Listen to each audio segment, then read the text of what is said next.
Assalamualaikum warahmatullahi wabarakatuh. Selamat pagi, Waalaikumsalam salam sejahtera warahmatullahi untuk wabarakatuh. Bapak dan Ibu, buat teman-teman semua. Terima kasih atas kehadirannya. Saya mengundang Bapak dan Ibu serta teman-teman semua untuk melakukan diseminasi, untuk berbagi, untuk berdiskusi mengenai pemahaman yang saya sudah dapatkan dalam rangka menerapkan apa itu disiplin positif. Disiplin positif itu nanti kita akan bahas secara mendalam, namun intinya di dalam disiplin positif itu kita berharap ketika menjadi sebagai seorang guru, maka murid-murid kita akan melakukan hal-hal baik, hal-hal positif gitu, dengan cara mereka yang lahir dalam motivasi mereka secara internal ataupun intrinsik. Artinya tidak karena takut dihukum, tidak karena berharap imbalan pujian dan lain sebagainya. Baik, mohon izin untuk share screen. Oke. Mohon konfirmasi apakah sudah terlihat PPT-nya? Sudah, Pak. Baik, terima kasih. Mohon Aman, Pak. izin untuk membuka dalam format setengah. Bapak dan Ibu, kalau kita berbicara tentang budaya positif, maka pada hari ini akan ada 8 subbahasan yang akan kita diskusikan bersama. Pertama, mengenai perubahan paradigma belajar. Yang kedua, disiplin positif itu sendiri. Lalu teori motivasi, kita akan menyinggung tentang kebutuhan dasar manusia. Lalu posisi guru dalam controlling, lalu terkait keyakinan kelas, lalu kita akan membahas begitu ya mengenai peran guru di sini dan terakhir dengan segitiga restitusi. Ada perubahan dengan penerapan kurikulum merdeka. Kalau dulu kita merasakan berbagai macam kurikulum, CBSA begitu ya. Dari mulai K13 hingga kurikulum merdeka ada perubahan yang sangat signifikan bila kita bandingkan. Adapun perubahan paradigma itu dimaksudkan sendiri untuk dapat mengimbangi terkait perubahan dan perkembangan zaman. Artinya, kalau orang bertanya kenapa kurikulum Indonesia selalu berubah? Karena memang zaman, permintaan dunia dalam tanda kutip, bagaimana situasi sekarang itu membutuhkan perubahan-perubahan ataupun penyesuaian sehingga dari segi pendidikan kita perlu untuk mengimbanginya. Adapun pada paradigma lama, dahulu kita mengalami bahwa guru akan membuat kita menjadi satu sosok yang standar. Murid yang baik, mendengarkan guru, begitu ya, diberi tugas lalu mengerjakan, gitu. Sedangkan pada paradigma baru, seorang guru harus memahami terkait adanya keragaman. Ada perbedaan potensi yang berbeda antara satu sama yang lain. Artinya kalau dulu kita dikukuhkan gitu ya, terpaksa ketika kita memberikan usul, maka guru bisa marah, guru bisa tersinggung, maka dengan era keterbukaan, maka kebebasan yang bertanggung jawab akan membuat murid justru menjadi lebih berkembang. Pada paradigma lama, perilaku negatif kita, kesalahan kita, sebuah pelanggaran di sekolah yang dilakukan itu dianggap benar-benar sebagai kekeliruan ataupun kesalahan yang memang perlu untuk dipertanggungjawabkan. Sedangkan dalam paradigma baru, maka guru justru memandangnya bahwa semua perilaku itu memiliki tujuan. Ada yang menjadi dasar dan latar belakang dari munculnya setiap perilaku murid-murid kita. Selanjutnya di paradigma lama, dahulu saya merasakan bahwa kita harus mengikuti skema yang guru ingin tawarkan kepada kita di kelas. Kita bertanya, mengerjakan tugas, mencatat, begitu. Sekarang dalam paradigma baru justru murid diarahkan agar mereka bisa mengontrol dirinya sendiri. Artinya semua hal itu bergantung kepada tujuan mereka, harapan mereka, dan keyakinan mereka tentang apa yang mereka lakukan. Artinya ketika seorang guru, ayo coba dicatat dari halaman sekian sampai halaman sekian. Murid perlu bertanya, apakah mencatat itu perlu? Apakah mencatat itu diperlukan mencatat semuanya atau mencatat poinnya saja? Arti dalam paradigma baru, kita tidak boleh tersinggung, kita tidak boleh kecewa karena murid memang lebih memiliki keterbukaan dan keberanian dalam berpendapat. Dalam paradigma lama, jika ada permasalahan antara guru dan murid, antara murid dengan murid, maka akan ada sebuah status yang menyatakan ketika terjadi persinggungan mereka nih siapa yang salah, siapa yang benar, oh gurunya, oh muridnya yang salah keliru. Sekarang dalam paradigma baru ada win-win solution, artinya tidak ada pihak yang merasa dipersalahkan, namun diambil jalan keluarnya sebagai solusi bersama, gitu.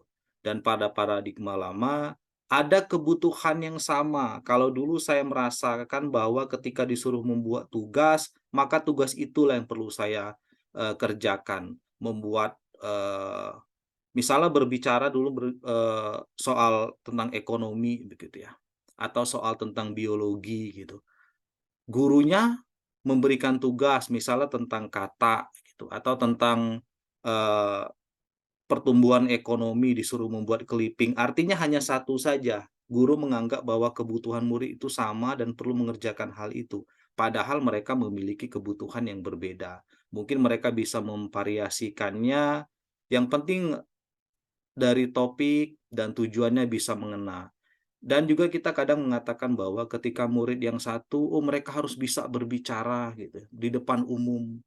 Padahal di dalam presentasi itu dibutuhkan poin lain, misalnya keberadaan PPT atau mungkin pengadministrasian kelompok dan lain sebagainya. Artinya dengan potensi yang mereka berbeda-beda, maka guru tidak bisa memaksakan bahwa seorang anak itu harus pandai dalam kecakapan ataupun keterampilan tertentu dan sama besarnya, sama kerennya dibanding murid-murid yang lain. Artinya kita memberikan ruang buat mereka berkembang dengan cara dan dengan potensi yang mereka pilih ataupun mereka punya. Dan dahulu kita juga terbiasa untuk menilai sesuatu sebagai yang sama. Anak IPA itu keren gitu ya. Jurusan kedokteran, jurusan yang paling keren. Sekolah ini sekolah yang paling keren, padahal dalam paradigma baru semua orang memiliki pandangan dan penilaian berbeda-beda, seperti saya contohkan gitu. Meskipun sekolah itu keren sekalipun, tetapi bagi seorang anak mungkin dia akan memilih sekolah yang di dekat rumahnya saja, atau dia akan memilih SMK yang lebih sesuai dengan pilihannya. Artinya tidak ada pemaksaan lagi di dalam paradigma yang baru. Yang mau tidak mau kita harus mengikutinya karena sudah tercantum dan diarahkan di dalam kurikulum Merdeka. Balik ke judul kita, disiplin positif. Kalau bicara tentang disiplin, kebanyakan pastinya seorang pendidik akan menghubungkan itu dengan tata tertib, kepatuhan terhadap aturan sekolah, bahkan ada hubungannya dengan hukuman. Padahal sesungguhnya disiplin terbaik adalah disiplin yang lahir dari dalam diri yang disebut motivasi internal ataupun intrinsik. Dan motivasi ini muncul atas keyakinan terhadap nilai-nilai kebajikan universal. Ada poin di dalam kurikulum Merdeka yang selalu digaungkan yaitu mengenai kebajikan universal. Kebajikan universal itu dimaknai sebagai sifat-sifat positif manusia yang ingin dicapai. Artinya saya, eee, Mbak Nana, Mbak Wina, Pak Ilham, dan teman-teman semua itu akan memahami ini. Meskipun kita berada di benua yang berbeda, kita berada di daerah yang berbeda, maka kita akan memahami bahwa, oh ternyata menghina orang lain itu tidak baik, menghargai orang lain itu penting, bagaimana adab kepada orang yang lebih tua, bagaimana pentingnya untuk menjalin komunikasi dengan cara yang baik, mengakrabkan diri dan lain sebagainya. Itu adalah nilai-nilai positif, artinya dia memang lintas bahasa, lintas suku bangsa, tidak, berdasarkan status agama maupun latar belakang apapun. Artinya kebajikan ini dipegang oleh siapapun, tidak hanya guru, tidak hanya orang tua, tidak hanya profesi-profesi lainnya. Sesungguhnya banyak, kita tidak bisa, eee, memetakan sebuah kebajikan universal. Maksud saya bahwa setiap tahun, setiap masa, setiap negara, setiap organisasi mereka akan membuat, semacam platform, mereka akan membuat semacam sebuah keputusan mengenai kebajikan universal. Maksud saya, misalnya dulu kita mengenal pendidikan karakter, kita mengenal keterampilan abad 21 di dalam piagam PBB gitu ya, di dalam pendidikan di negara-negara lain juga digaungkan bagaimana menghargai, bagaimana menghormati, bagaimana menyayangi gitu ya, bagaimana toleransi. Artinya hal itu bisa saja menggunakan bahasa yang berbeda-beda, namun kalau di Indonesia sekarang terkenal dengan profil pelajar Pancasila. Itu adalah salah satu bentuk perwujudan dari nilai-nilai yang mengandung kebajikan universal yang kita pahami dengan beriman, bertakwa kepada Tuhan yang Maha Esa dan berakhlak mulia. Artinya tidak melulu soal ibadah, akan tetapi bagaimana kita berakhlak mulia kepada hewan, kepada lingkungan, pada saat kita bekerja, dan pada bernegara. Artinya kita bisa memahami menggunakan perilaku yang sopan santun dan bisa dimaknai oleh semua orang, oh ini baik, oh ini tidak baik. Lalu ada kemandirian, ada bernalar kritis, ada bergotong royong dan kreatif. Bergotong royong mungkin kolaborasi gitu ya, bahasa ini bisa saja. Dan berkebinekaan global ini mungkin ini yang sedikit berbeda. Kalau dulu kita mengenal Bhinneka Tunggal Ika, Indonesia berbeda namun tetap satu jua gitu. Ada pengembangan dalam berkebinekaan global, tidak melulu tentang budaya Indonesia secara domestik, namun juga berkenaan dengan budaya-budaya negara lain. Artinya, ketika ada budaya dari Jepang, budaya dari Eropa, budaya dari Tiongkok, budaya dari Hungaria yang memang bagus, baik itu budayanya atau hasil dari inovasinya, tidak ada salahnya kita sebagai bangsa untuk bisa mengadopsinya. Nah, kuncinya bahwa profil pelajar Pancasila merupakan perwujudan dari harapan Indonesia tentang generasi muda yang tidak hanya berketerampilan global gitu ya, tidak hanya berkemampuan global yang setara dengan bangsa lain, namun tetap mempertahankan jiwa-jiwa Pancasila. Maka dari itu dikuatkan dengan bergotong royong dan bertakwa pada Tuhan yang Maha Esa dan berakhlak mulia. Ini salah satu ciri yang paling melekat yang mungkin bisa jadi menjadi ciri khas dari Indonesia sebagai salah satu negara Timur begitu. Dan ini juga termaktub sesuai dengan Pancasila yang kita miliki. Oke, Bapak dan Ibu, sejauh ini kita sampai ke kebajikan universal. Saya ingin ngobrol, saya ingin berbicara, saya akan menyapa terkait perbedaan apa sih yang sebenarnya terjadi atau yang mungkin biasa dialami. Eh, Pak Ilham, boleh saya bicara Pak Ilham? Pak Ilham, apa sih kalau dari versi seorang guru, eh, guru yang paling senior lah sepertinya di antara kami di sini, Pak Ilham, apa sih yang membedakan mungkin menurut Pak Ilham ketika Pak Ilham menjadi seorang siswa dengan siswa sekarang yang kita hadapi begitu? Ya, tentang apanya dulu nih? Tentang Terserah bagi apa tentang pos? apa, boleh tentang perilaku mereka, boleh tentang cara, terserah. Kita tidak membatasi. Oke, eh, ini mungkin untuk kawan-kawan yang lain ya, yang muda-muda. Itu kalau saya bandingkan waktu saya sekolah dulu, itu memang sangat jauh perbedaan antara dari sistem belajarnya dulu ya. Saya lahir tahun 84. Jadi waktu itu Pak Harto menerapkan berbagai macam juga kurikulum. Ada apa ya? Apa namanya itu? Saya lupa kurikulumnya apa-apa ya namanya. Karena sudah CBSA. sangat ya CBSA itu. CBSA kemudian apa lagi bermacam-macam. Tapi itu tadi memang waktu di zaman sekolah dari tahun sekolah itu 96 lulus SD, 99 lulus SMP, 2002 lulus SMA. Nah, model pembelajaran yang saya ingat dulu memang hampir sebagian besar itu lebih banyak fokus pada gurunya bukan pada siswanya. Jadi memang apalagi kalau dalam soal penilaian. Jadi kalau di zaman kalian ini sebenarnya enak nggak ada namanya istilah remedial. entahlah apa namanya, yang pasti begitu mau kenaikan kelas, nilai itu sudah ada, nilai raport itu sudah jadi dengan nilai yang tuntas atau agak naik sedikit lah dari nilai asli. Nah, kalau di zaman kami dulu enggak itu. Jadi apapun yang kita dapatkan dari hasil kita, ya itulah nilainya. Makanya kalau Anda tengok raport raport saya, ijazah itu, enggak usah ngomong raport ya, ijazah, Pak.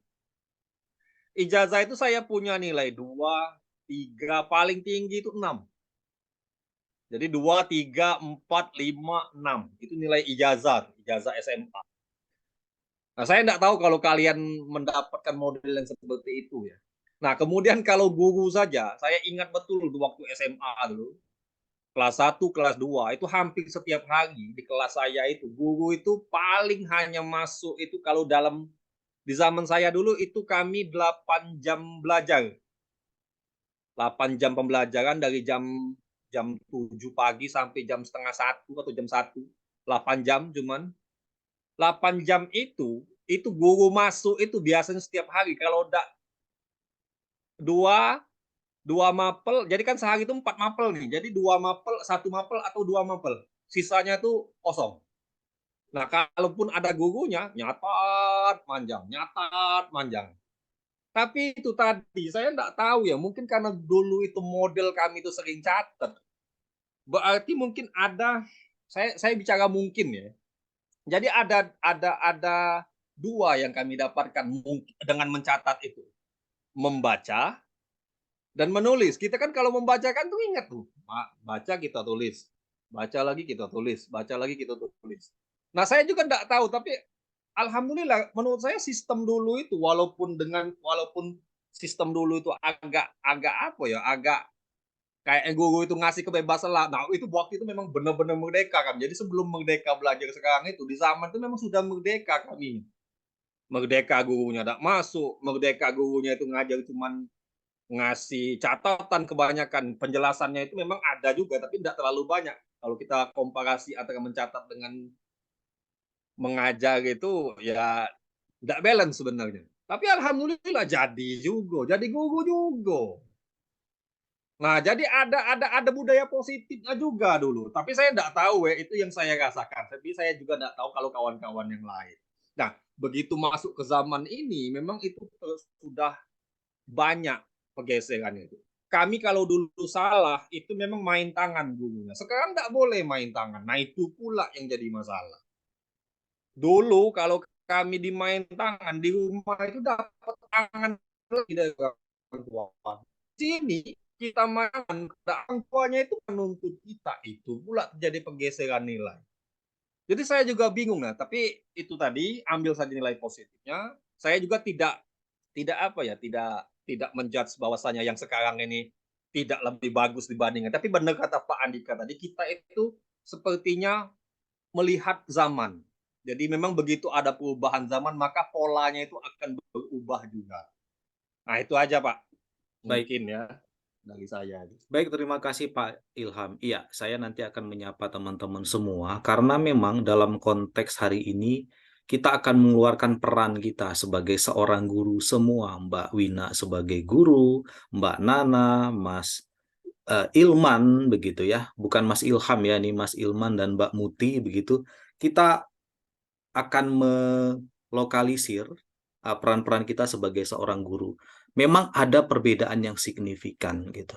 Dan tidak perlu khawatir kalau soal perubahan-perubahan apapun yang akan muncul, kita tidak tahu apakah profil pelajar Pancasila ini akan bisa digunakan kembali dalam beberapa tahun ke depan, tapi percayalah, saya yakin nilai-nilai kebajikan universal itu akan tetap muncul meskipun dalam nama yang berbeda. Karena setiap tahun yang namanya menghargai orang lain, kebebasan berpendapat, bagaimana menghargai martabat orang lain dan menjaga situasi agar saling menyenangkan, aman, bahagia, itu tidak berubah karena itu menjadi hal-hal yang mendasar yang dibutuhkan sebagai manusia. Baik, terima kasih Pak Ilham. Ya, selanjutnya Bapak dan Ibu serta teman-teman semua, ada teori motivasi yang pastinya akan kita perlukan, yang perlu kita ingat di dalam pendidikan, terutama di dalam kurikulum merdeka yang makin berkembang dan saat ini sudah secara masif diadopsi. Bahwa motivasi manusia, motivasi murid dalam berperilaku, motivasi kita dalam menjalankan peran kita sebagai guru sesungguhnya terpetakan menjadi 3 besar. Yang pertama, untuk menghindari ketidaknyamanan ataupun hukuman, bahaya ketika murid datang ke sekolah hanya karena takut dia akan dihukum, dia akan dicari oleh guru BK-nya, dia akan dicari guru ini berbahaya. Atau ketika murid itu rajin ke sekolah, dia berprestasi, mengejar nilai tertentu karena orang tuanya menjanjikan, kalau kamu masuk 3 besar, kita ke Bali. 3 besar, kita ke Singapura. 3 besar, kita ke Bandung. Nah gitu. Dan selanjutnya ada motivasi yang internal. Nah, ini alasan yang ketiga, untuk menghargai dirinya. Ini adalah posisi yang terbaik. Kenapa dikatakan terbaik? Sesuatu yang lahir dari dalam diri, tidak karena tekanan dari luar, itu akan membuat seseorang, akan membuat murid-murid kita, itu akan benar-benar bisa berperilaku positif, bisa berdisiplin positif yang manfaatnya pasti akan mereka rasakan sampai kapanpun. Karena namanya disiplin adalah pembiasaan dan terbiasa. Artinya peran seorang guru sangat penting untuk bisa mengaktifkan yang namanya motivasi internal tentu saja di dalam mereka berperilaku. Di sekolah, kalau dulu kita hanya mengenal istilah hukuman, yaitu sebuah mekanisme, sebuah vonis, sebuah kegiatan ataupun proses yang diberikan kepada seseorang melalui sebuah prosedur. Jadi murid kita diberikan hukuman gitu ya. Jadi ketika murid terlambat disuruh membersihkan WC, ketika murid kita terlambat dulu disuruh ngangkat kaki satu berdiri di depan kelas gitu ya. Ketika kita telat pergi ikut kelas mengaji, tangan kita disebat pakai rotan gitu. Itu kan sebagai bentuk hukuman. Sedangkan konsekuensi itu sifatnya adalah akibat langsung. Artinya ketika seorang anak melakukan itu, maka dia minta untuk bertanggung jawab. Tapi sayangnya, saya juga merasa terkondisikan. Saya sejujurnya dalam bingkai bimbingan dan konseling dalam arti sebagai posisi saya sebagai guru, betul-betul sangat meminimalisir tentang hukuman. Namun itu saya tidak sadari, ternyata itu adalah bagian dari perubahan paradigma, adalah bentuk transformasi yang sebenarnya dipertahankan. Terkadang memang sistem sekolah memang sudah ada aturan di dalamnya sehingga mengharuskan seorang anak yang berbuat kesalahan maka perlu dihukum gitu. Nah, maka kita dudukkan dulu. Namun dalam konteks ini kita ke konsekuensi. Artinya seorang anak ketika dia misalnya dia memecahkan properti di kelas, ada pot bunga pecah gitu.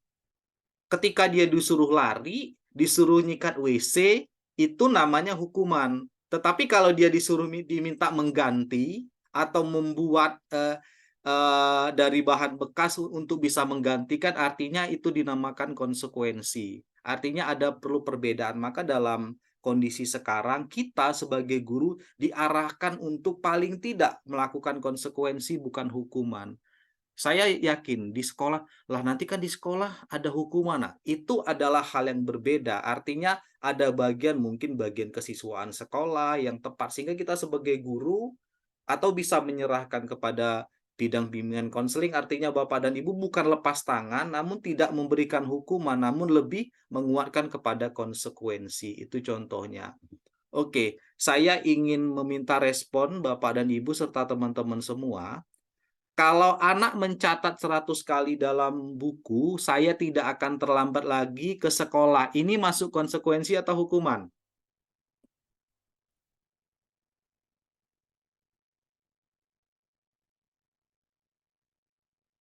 Kalau mencatat 100 kali, karena dia terlambat disuruh mencatat, ini konsekuensi atau hukuman kalau menurut Bapak dan Ibu? Hukuman, Pak. Oke, luar biasa, betul. Kalau lari mengelilingi lapangan, hukuman atau konsekuensi? Hukuman. Mantap. Kalau murid disuruh push up, Sama hukuman. kalau Hukuman, Pak. menggantikan kertas tugas teman yang udah dicoret-coret, hukuman atau konsekuensi? Konsekuensi. Mantap. Kalau membersihkan tumpahan air di meja, Hukuman itu, Pak. hukuman. Konsekuensi. Oke, ada pendapat lain membersihkan tumpahan air? Makasih Pak. Konsekuensi, Pak. Konsekuensi. Oke, baik, terima kasih.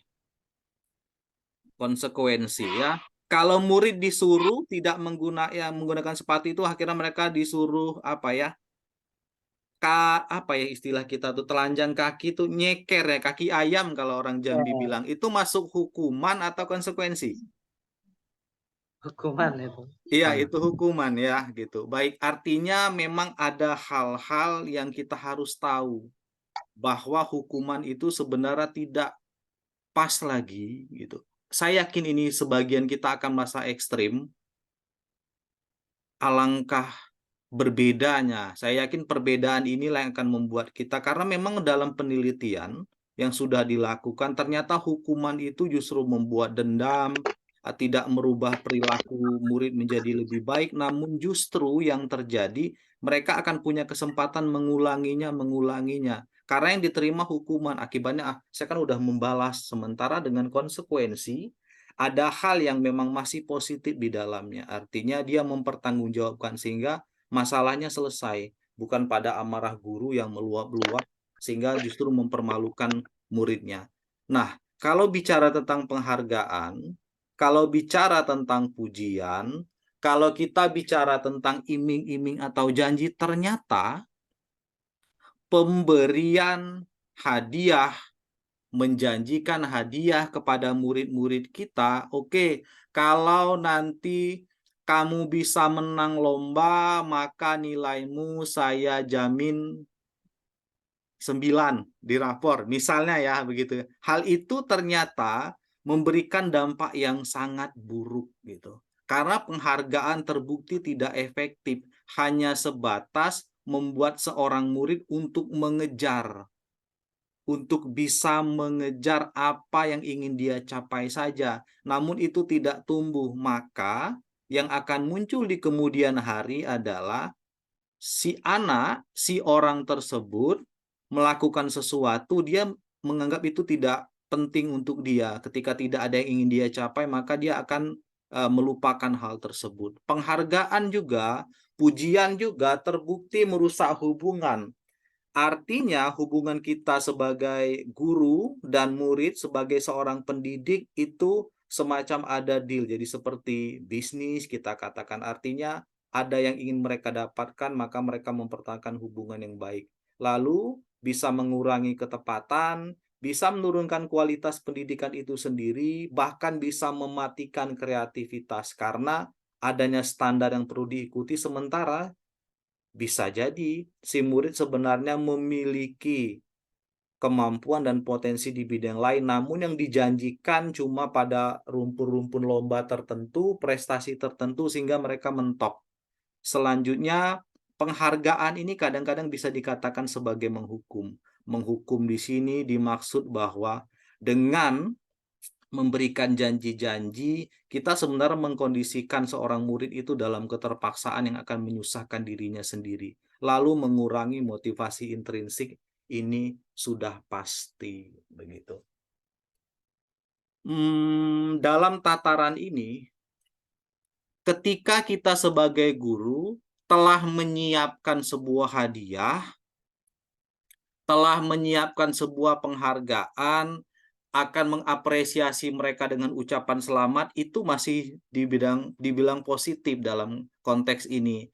Yang justru adalah menjanjikan atau sebuah standar yang sudah diikuti bersama. Artinya seorang anak sudah tidak murni lagi, sudah tidak sudah tidak orisinil lagi motivasi mereka, maka akan berbahaya di kemudian hari, karena secara tidak langsung kita telah menodai, kita telah mengotori begitu ya, apa yang menjadi keyakinan mereka yang bisa jadi justru akan terbawa hingga ke masa depannya. Lalu ada yang akan dikenal sebagai restitusi. Restitusi ini kalau ingat tadi kita bicara tentang hukuman, tentang konsekuensi, sesungguhnya restitusi ini di atas konsekuensi, yaitu kita akan menciptakan kondisi murid kita agar mereka bisa memperbaiki kesalahannya, agar mereka bisa kembali ke dalam dalam lingkungan pergaulan mereka dengan karakter yang lebih kuat karena mereka sudah memiliki motivasi. Apa itu? Secara lebih mendalam nanti akan saya bahas pada subbab berikutnya. Oke. Coba dilihat. Ada begitu perbedaan yang akan muncul. Ini adalah perbedaan antara hukuman, konsekuensi, dan restitusi. Perbedaannya kalau hukum kita hanya menghukum saja, kita melampiaskan amarah, bahkan bisa menyakiti fisik, sedangkan konsekuensi itu akan membuat murid kita untuk menyelesaikan masalah ataupun akibat yang dimunculkan dari perbuatan yang sudah dilakukannya, sedangkan restitusi kita memberikan kesempatan. Jadi restitusi ini nanti di dalamnya intinya itu kita sebagai guru ketika anak melakukan kesalahan, kita tanya pada mereka apa alasannya. Lalu kita bertanya tentang langkah apa yang akan mereka lakukan. Apakah pertimbangan mereka seperti apa sehingga restitusi memang lebih baik dari konsekuensi. Karena kalau konsekuensi itu sifatnya netral, hukuman itu negatif, sementara restitusi akan bernilai positif yang lebih tinggi. Selanjutnya terkait kebutuhan dasar manusia. Kita perlu memahami bahwa manusia memiliki 5 paling tidak secara pokok kebutuhan dasar mereka untuk bertahan hidup. Kasih sayang, rasa ingin diterima, kebebasan, kesenangan, penguasaan diri.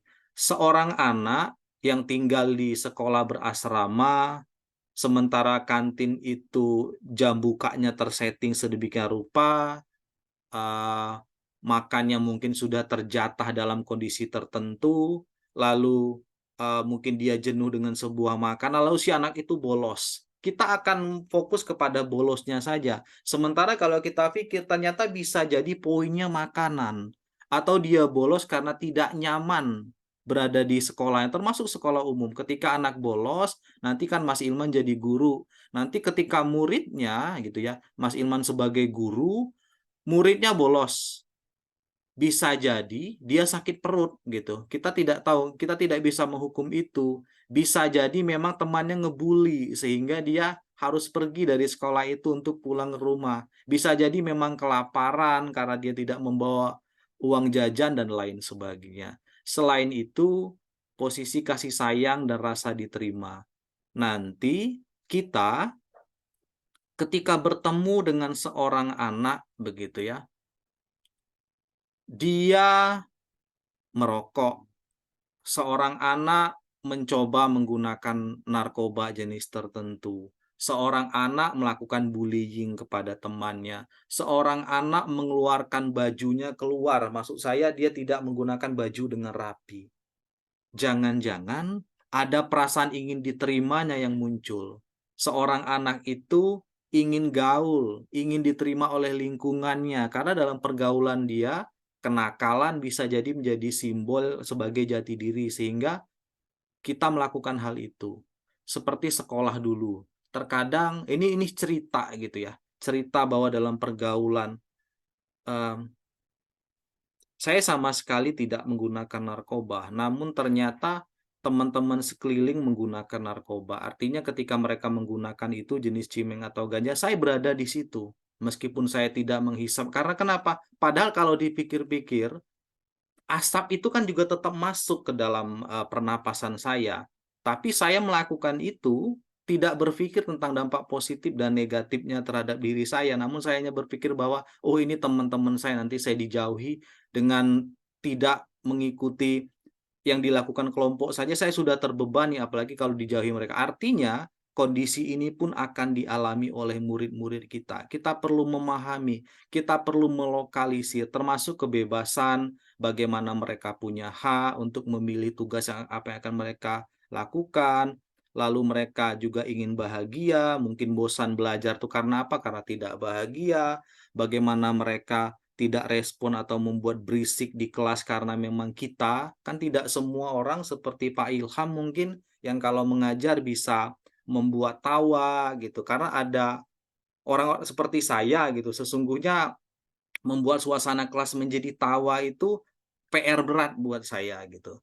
Lalu pada penguasaan, baik itu kompetensi dan aktualisasi diri. Ini lebih contoh, ada seorang anak yang eh, kalau dibilang penampilannya bisa jadi menor gitu ya.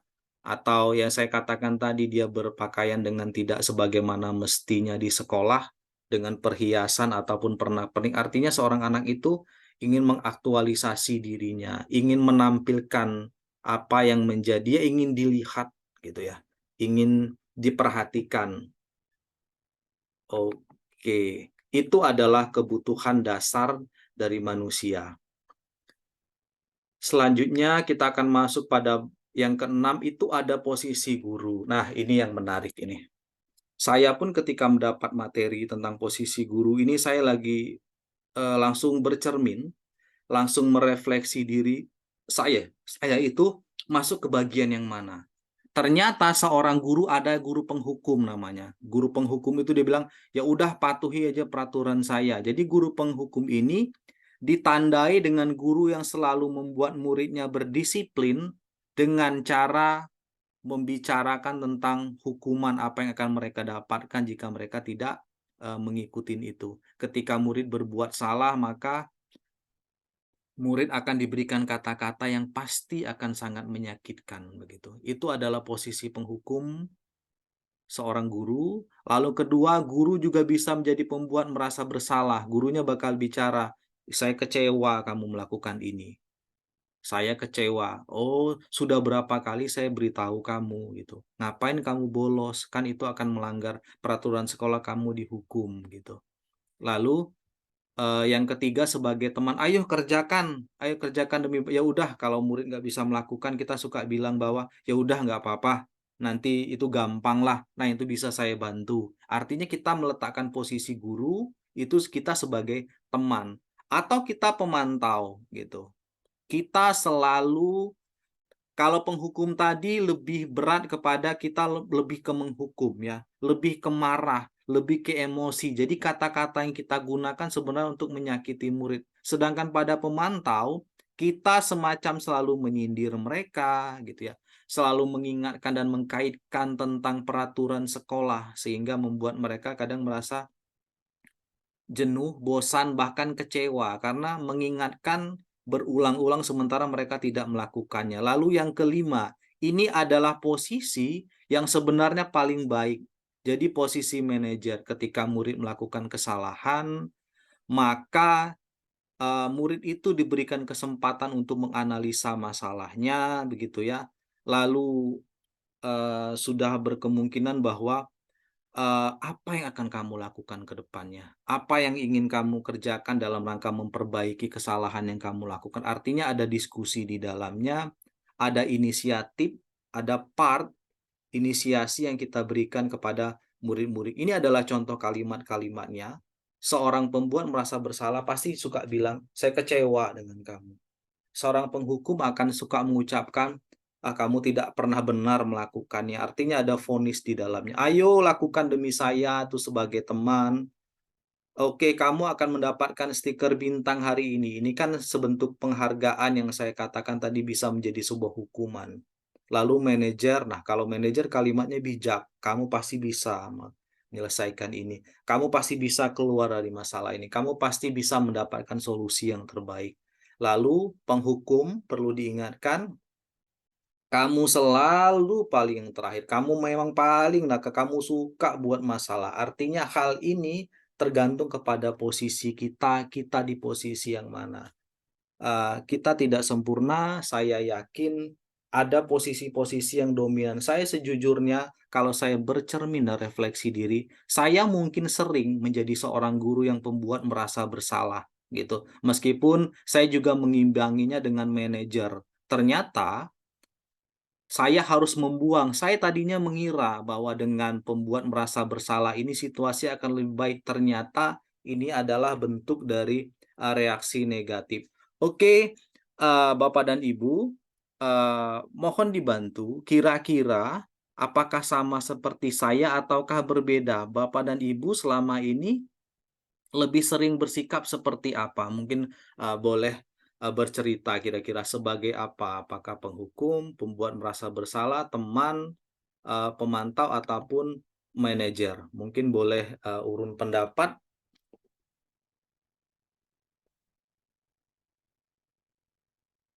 Atau teman-teman yang di dalam praktiknya mengajar.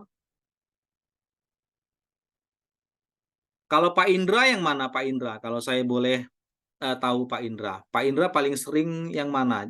Beda ya sama saya ya, jangan-jangan. Kalau saya Kan lebih sering pembuat merasa Pak, bersalah dan manajer, Pak. Kalau Bapak gimana, Pak Indra? kan ini karena masih baru jadi lebih kayak teman gitu Pak. Kan Oke. nggak ada yang ngasih tugas, tapi Nah, ada di deadline kan gitu Pak. Mereka nih telat-telat terus gitu nah. Jadi kami masih kesempatan nerima tugasnya gitu nah. Ngasih tugas tapi gimana yang penting yang penting dikerjakan aja gitu. Kalau molor tuh tetap kami terima gitu nah. Gitu nah. Akan ada deadline-nya gitu Pak. baik. Adakah alasan dari Pak Indra memilih posisi sebagai teman? Kalau saya boleh tahu latar belakangnya apa? Ya karena mungkin karena masih baru Pak ya, baru menjadi guru gitu nah, baru setahun inilah kan.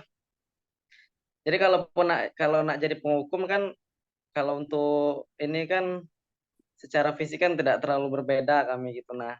Umur juga. Jadi kayak kalau jadi penghukum tuh kayak semena-mena aja gitu lah Pak. Mungkin kalau yang sudah senior mungkin diterapkan penghukum gitu tak jadi masalah gitu nah. Karena kalau masih baru nih ini Pak, belum dulu lah gitu. Jadi teman saja dulu.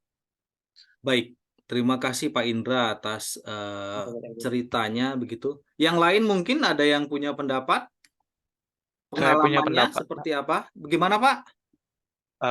Kalau saya, Pak, kalau menurut saya sesuai karakteristik muridnya, Pak. Iya. Jadi kita memposisikannya tergantung karakteristik muridnya. Nah, jadi setiap orang kan penanganannya berbeda-beda, Pak. Hmm. Punya sifatnya berbeda. Nah, kalau misalnya si A harus kita pakai penghukum karena pakai manajer dia udah nggak bisa. Kita kasih pakai solusi pakai teman nggak bisa. Nah, jadi yang tepat kita berikan yaitu pakai yang penghukum itu, Pak. Jadi kalau menurut saya kita harus bisa mengenal karakteristik murid tersebut dulu, Pak. Nah, setelah kita kenal karakternya seperti apa, baru kita kasih penanganannya seperti apa. Itu kalau menurut saya, Pak. Baik, terima kasih Pak Gagah. Sungguh luar biasa. Mbak Wina, saya pengen ngobrol. Kalau menurut Mbak Wina, ini kita perlu milih salah satu atau lima-limanya atau seperti apa kalau dalam pandangan Mbak Wina? Baik, terima kasih Pak. Menurut pandangan saya, seperti yang tadi Pak Gaga sudah paparkan, sebenarnya lebih baik kita lebih mengenal kelima posisi guru ini, jadi kita bisa fleksibel dalam penerapannya. Tetapi dengan dibantu juga dengan kita mengetahui bagaimana sih karakteristik dari siswanya tersebut. Jadi kita lebih fleksibel dalam istilahnya. Namun Pak, karena murid atau siswa itu tidak hanya satu dua orang atau tidak hanya sedikit, dan biasanya kita juga tidak hanya menangani satu atau dua kelas saja, kita juga harus mendalami sekiranya salah satu atau salah dua ataupun hal-hal yang bisa kita lakukan kita terapkan secara general. Jadi kita harus memilih kayak satu dua untuk kita terapkan secara general sebelum kita mengetahui karakteristik dari siswa itu satu persatu. Seperti itu, Pak. Baik, terima kasih. Oke. Mbak Nana punya pendapat, Mbak Nana, terkait ini atau cerita?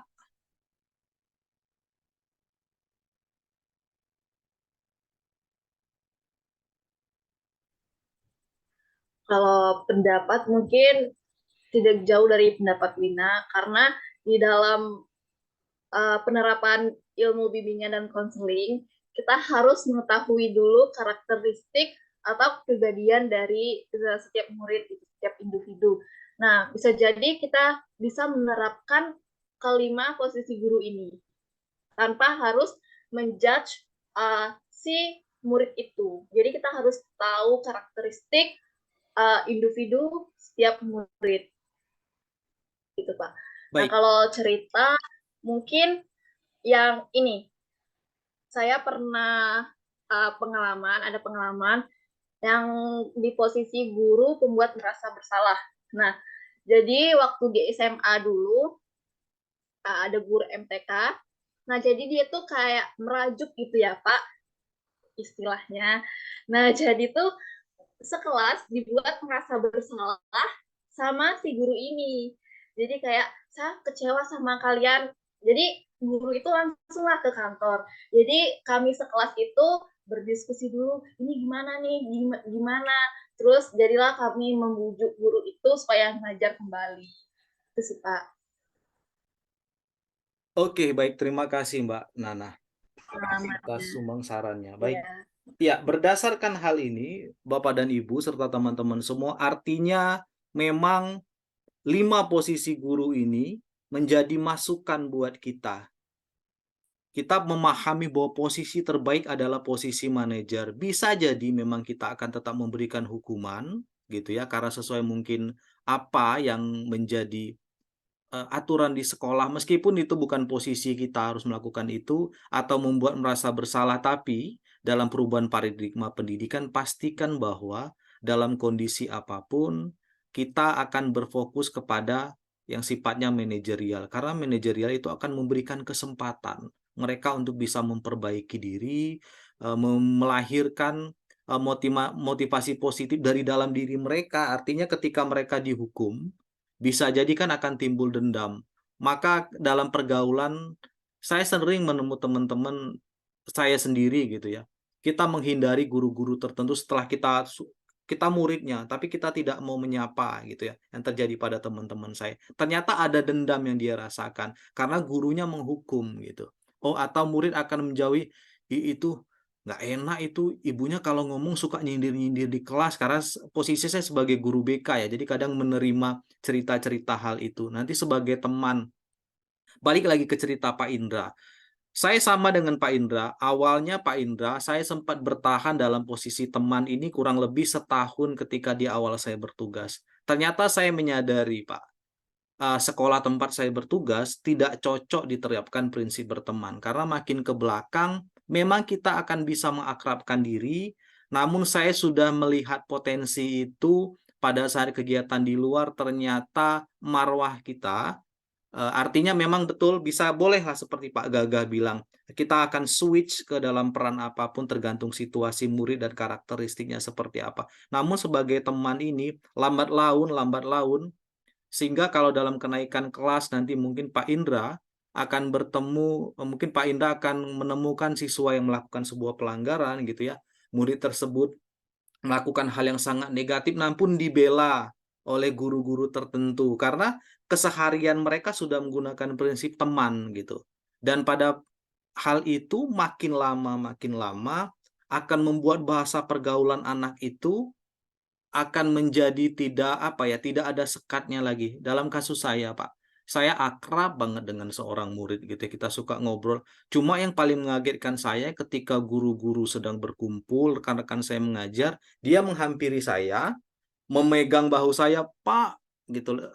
Ngobrol lah seperti biasa, akan tetapi kan artinya si anak tidak mengetahui kontrol bahwa itu adalah keakraban yang terjadi, tapi tidak bisa diaplikasikan dalam kondisi umum gitu. Artinya itu salah satu contoh lagi yang mungkin saya yakin sih semua orang mengalami ini pada saat awal mengajar, itu sesuatu yang normal, semua orang mengalami itu. Cuman dari pengalaman saya memang ternyata mungkin balik lagi ke sekolah ya, bisa jadi kalau saya dengar cerita rekan-rekan guru yang di PAUD, cuman ini yang bisa dipakai sebagai posisi teman. Karena kalau dihukum besoknya anaknya nggak sekolah lagi. Kalau pembuat manusia besok anaknya kabur, udah hilang gitu. Jadi memang ada kondisi-kondisi tertentu. Iya, terima kasih. Terima kasih atas sumbang sarannya. Oke, sebentar. Selanjutnya, kita akan berpindah mengenai keyakinan kelas. Keyakinan kelas ini atau kesepakatan kelas gitu ya. Saya boleh ngobrol dengan Mbak Muti. Mbak Muti masih di posisi Mbak Muti? Oke. Mbak Iya, Muti Bapak. waktu sekolah dulu, mohon maaf, waktu sekolah dulu ketika guru mengajar, ada nggak Mbak Muti itu misalnya membuat kesepakatan kelas gitu, atau gurunya memberi peraturan saja waktu di sekolah dulu? Ada, Pak. Bagaimana? Di kampus juga seperti itu nggak sekarang, Oke, Pak? waktu di Kelas. kampus juga seperti itu ya. Oke, baik, terima Ya. kasih. Gimana ceritanya? Ada yang ingin disampaikan lagi? Mohon maaf, saya agak kurang mendengar, sepertinya jaringan Mbak Muti on off gitu. Jadi suaranya ngedengung.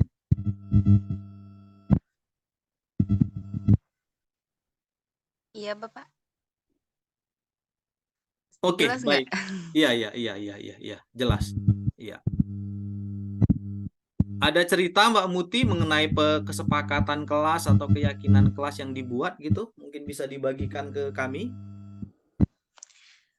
Paling yang apa ya, yang sering dikasih sama guru itu paling jangan terlambat, terus kesepakatan waktu mulai jam pelajaran itu. Kayak Baik. gitu sih, Pak. Baik, terima kasih Mbak Muti.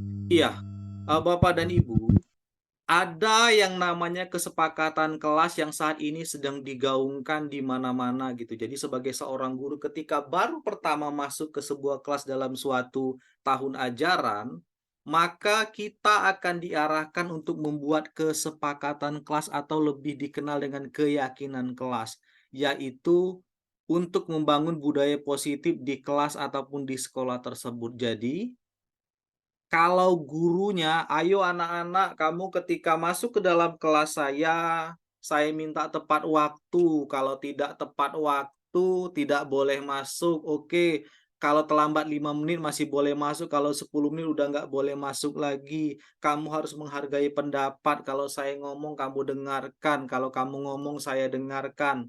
Itu namanya peraturan. Tetapi kalau kesepakatan atau keyakinan kelas, seorang guru harus mengkondisikan muridnya, harus bersama-sama berpartisipasi untuk membuat itu dalam rumusan bersama. Jadi tidak hanya dominan dari gurunya, namun murid-murid juga diberikan kesempatan untuk mengungkapkan apa sih yang mereka anggap sebagai kesepakatan kelas. Bisa jadi ketika mereka bilang, "Ya Bapak dan Ibu juga jangan telat, kalau telat 5 menit jangan marah karena kami bisa lari." Bisa saja hal itu muncul gitu dari ekspresi anak-anak yang akan netral gitu. Ini contoh salah satu bentuk penerapan, jadi ditempel di dalam kelas ketika baru masuk, lalu seorang anak, satu kelas itu diminta menulis kira-kira mereka maunya kelasnya seperti apa gitu ya.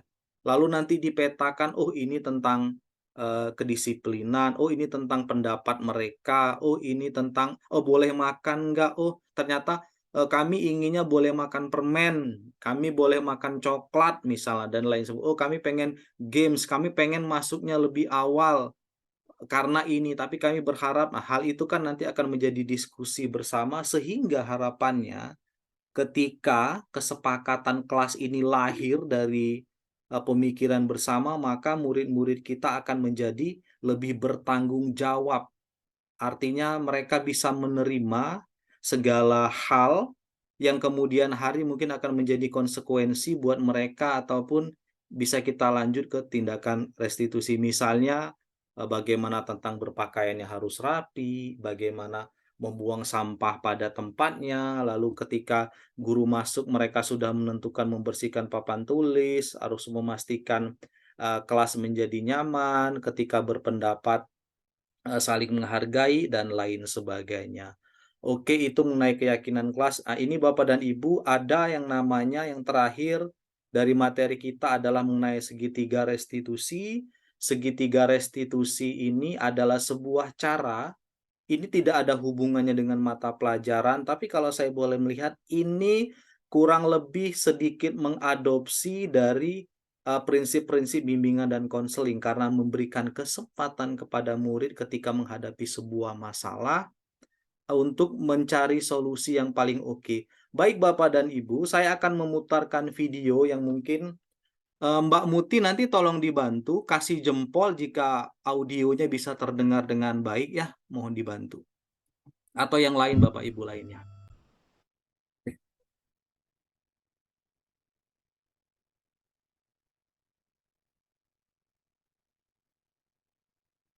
Salam penggerak. Kali ini saya akan menyelenggarakan segitiga restitusi. Segitiga restitusi adalah suatu proses dialog yang dijalankan oleh guru ataupun orang tua untuk menghasilkan murid yang mandiri dan bertanggung jawab. Segitiga restitusi terdiri dari 3 tahapan utama, yaitu menstabilkan identitas, validasi tindakan yang salah, dan diakhiri dengan menanyakan keyakinan. Menstabilkan identitas dilakukan berdasarkan prinsip membuat kesalahan adalah bagian dari proses pembelajaran. Lalu, juga menggeser identitas gagal menjadi identitas yang sukses. Selanjutnya, validasi tindakan yang salah dilakukan dengan konsep bahwa ada hal yang menjadi pendorong dari sebuah perilaku. Melalui langkah ini, guru juga akan berubah menjadi orang yang lebih proaktif. Pada tahapan menanyakan keyakinan, murid akan diberikan pertanyaan-pertanyaan untuk menumbuhkan motivasi intrinsiknya dan juga dapat menyadari kesalahannya. Selamat menyimak. Assalamualaikum. Waalaikumsalam. Silakan masuk, Reksi. Permisi, Pak. Ya, silakan duduk. Terima kasih, Pak. Reksi, apa kabar? Baik, Pak. Alhamdulillah sehat. Susah ya di sini? Enggak sih, Pak. Tadi kebetulan juga lagi lewat. Oke. Apakah Reksi tahu kenapa Bapak pakai sekarang? Sepertinya saya tahu, Pak. Soalnya saya ketahuan bolos 1 hari sebelum penerimaan rapor. Saya yakin di setiap perbuatan itu ada alasan yang berkembang. Ya, betul, Pak. Saya sangat menyesal melakukan bolos ini. Karena jika saya tidak melakukan bolos, saya akan dijauhi oleh teman-teman saya dan akan dikira cupu ataupun cupu, Pak. Apakah yang kamu harapkan sudah tercapai? Ya, sudah, Pak. Saya memang jadi lebih dekat dengan teman-teman saya. Tetapi saya juga dipandang buruk oleh guru dan lingkungan sekitar. Saya pun juga naik kelas dengan percobaan, Pak. Bagaimana perasaan? Saya sangat sedih dan kecewa, Pak. Reksi, berdasarkan pengalamanmu sekarang, apa yang akan kamu lakukan ke depan? Ke depan nantinya saya akan melakukan kegiatan-kegiatan yang bermanfaat dan saya akan menjadi lebih rajin lagi belajarnya, Pak. Mungkin teman-teman saya juga tidak akan menjauhi saya, Pak. Pastinya kamu akan tetap diterima. Saya yakin kamu bisa mewujudkan hal itu. Kalau menurut Bapak, bisa kamu lakukan? Bisa, Pak. Oke. Semangat terus ya, Reksi ya. Oke, terima kasih. Saya sangat senang mengikuti praktik ini karena saya bisa mengungkapkan perasaan saya dan saya sama sekali tidak merasa tertekan. Terima kasih. Demikianlah bentuk praktek yang sudah saya lakukan. Semoga bermanfaat. Oke, iya Bapak dan Ibu, itu adalah segitiga restitusi. Artinya dalam segitiga restitusi hanya ada 3 tahapan. Artinya semua orang bisa akan melakukan. Yang pertama, menstabilkan identitas. Pastikan dalam tahapan ini, kita ketika murid misalnya terlambat masuk sekolah, kita katakan kepada mereka untuk menstabilkan bahwa, oh semua orang, semua anak, oh tidak cuma kamu yang pernah terlambat. Artinya kita menstabilkan dengan ucapan tersebut, harga dirinya menjadi naik kembali, lalu baru kita gunakan validasi tindakan yang salah. Ini artinya kita membuat siswa itu mengakui apa yang sudah mereka lakukan dan bisa memaknai dengan cara bertanya, saya yakin ada alasan di setiap perbuatan. Perbuatanmu ini kamu melakukannya karena apa? Nah, artinya kan dengan alasan itu kita mengetahui latar belakang dan si anak pun mengakui. Artinya percuma kita menghukum seorang anak, kita apa ya, memberikan kesempatan kepada mereka untuk melakukan sebuah bentuk konsekuensi, namun mereka tidak menyadari kalau itu kesalahannya.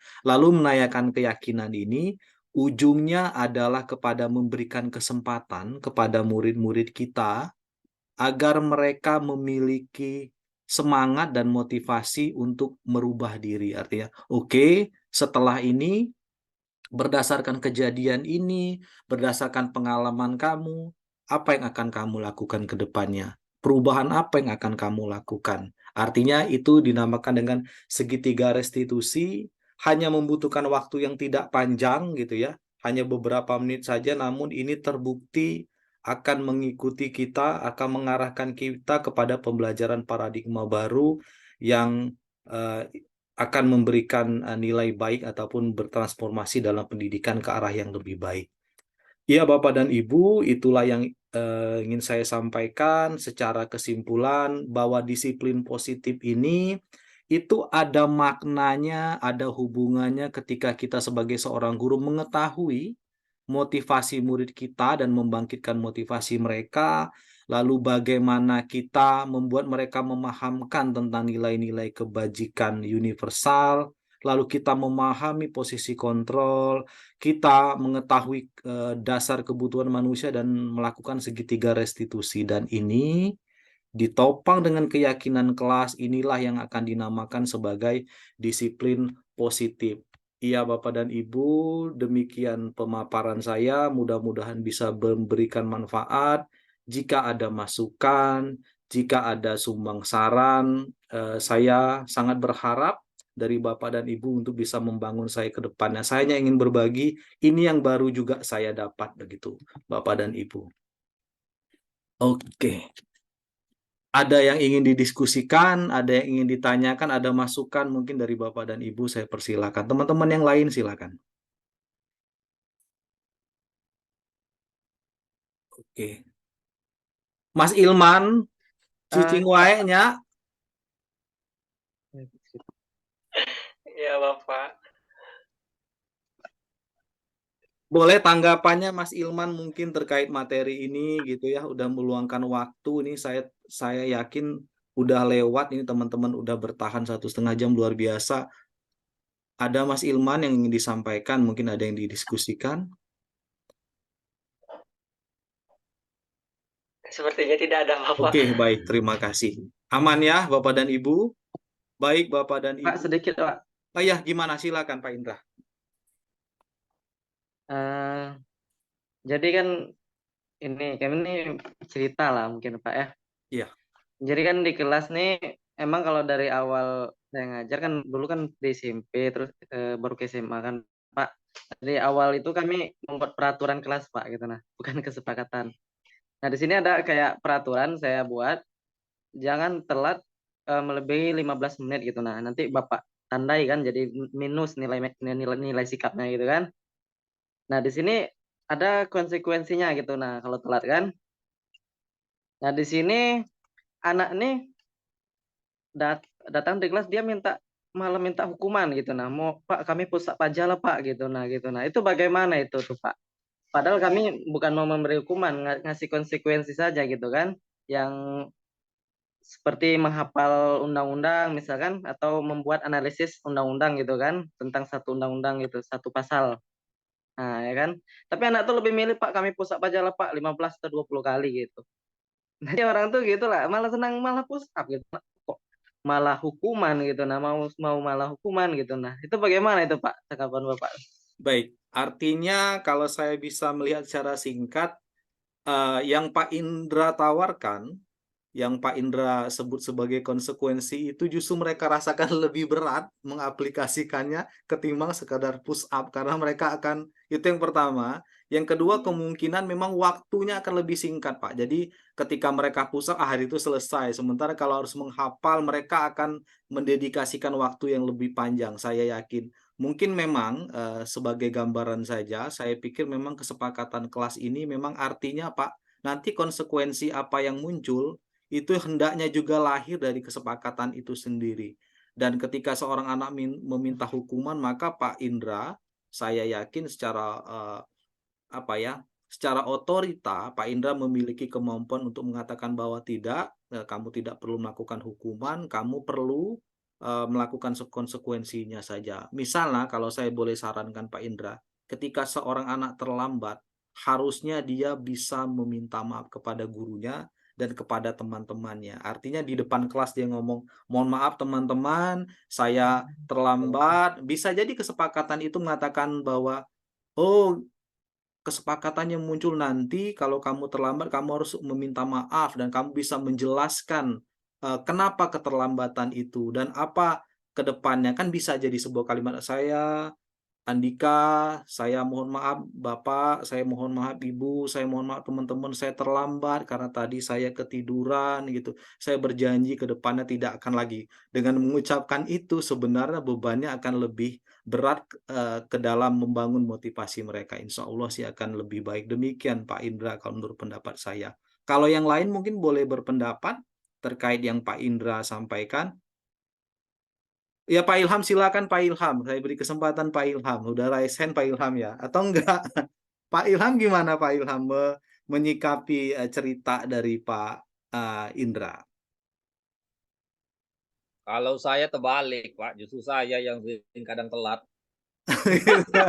Jadi ya kalau saya menyikapinya bagus memang. Cuman itu tadi, kalau misalnya anak minta hukuman, ya kita udah usah kasih hukuman. Hukumannya itu cukup dia ngapal sesuai kata Pak Indra tadi lah. Silakan dia ngapal apa, mungkin 2 hafalan, 3 hafalan pasal apa, ya itulah nanti akan dia itukan lagi dengan kitanya. Presentasikan dengan kita secara pribadi tapi itu atau di luar jam ini. Baik, terima kasih banyak. Oke, masih ada lagi, boleh raise hand mungkin, boleh sumbang saran, pengalaman atau masukan. Mas Ilman, saya pengen dengar materi ini kalau menurut Mas Ilman akan sejauh apa dampaknya untuk bisa dipahami oleh seorang guru mungkin terkait yang penuh kita bahas hari ini, atau ada hal apa yang Mas Ilman dapatkan hari ini begitu? Kalau mungkin dari pembahasan hari ini ya Pak, menurut saya sendiri sih ya, tentang yang tadi dibahas itu mungkin ada buat apa namanya tuh pertimbangan jadi guru tuh, misalnya kalau kayak tadi yang disampaikan pasti contohnya kayak guru murid yang terlambat gitu, pasti itu kan harus ada alasan terlebih dahulu mengapa terlambat gitu. Nah, sesuai dengan alasannya itu, apakah memang patut dimaklumi atau tidak, dan di situ tuh pasti apa sih harus ada hukuman atau tidaknya Pak. Jadi bisa dibilang guru tuh harus bijak gitu loh Pak. Baik, terima kasih Mas Ilman atas sumbang sarannya. Bapak dan Ibu, kita sudah sampai di akhir sesi. Saya mohon maaf jika ada kekurangan di dalam diseminasi ini. Saya mohon maaf terkait teknis atau apapun. Saya terima kasih banyak kepada Mbak Nana, Pak Ilham, luar biasa Pak Ilham, terima kasih banyak. Mbak Muti, terima kasih sekali lagi sudah menyempatkan waktu. Pak Indra, terima kasih Pak Indra, Mbak Wina, Mas Ilman, Bu Nurmelianti, Pak Gagah, thank you Pak. Iya, Ibu Misna dan Pak Hardi juga terima kasih. Saya mohon maaf, saya jika ada kekeliruan saya mohon pamit. Sekali lagi, thank you. Saya sudahi hari ini dengan Assalamualaikum warahmatullahi wabarakatuh. Selamat pagi, sampai jumpa. Terima kasih. Waalaikumsalam warahmatullahi wabarakatuh.